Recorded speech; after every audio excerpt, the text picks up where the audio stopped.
السلام عليكم ورحمة الله وبركاته. قبل البدء المرجو الاشتراك في القناة وتفعيل زر الجرس ليصلك كل جديد. حسمت الاتحادية الجزائرية لكرة القدم فاف في هوية الناخب الوطني الجديد الذي سيقود رفقاء إسماعيل بن ناصر.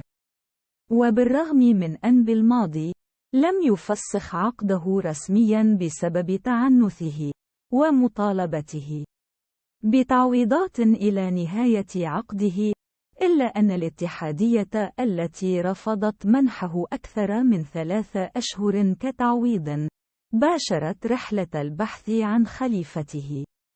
وفي هذا الصدد أوضحت مصادر النهار بأن الفاف تواصلت مع الناخب الوطني السابق وحيد حليلوزيتش وعرضت عليه فكرة العودة من جديد لقيادة الخضر.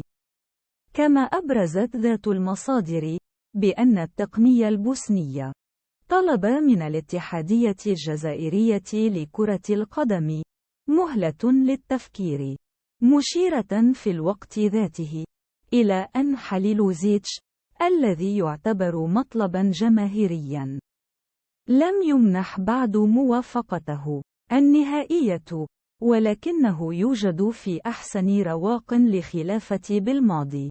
للإشارة فإن المدرب البوسني أشرف على المنتخب الوطني ما بين 2011 إلى 2014، وقاد الخضر حينها لبلوغ الدور الثاني لمونديال البرازيل 2014 لأول مرة في تاريخ مشاركاتهم في المحفل العالمي.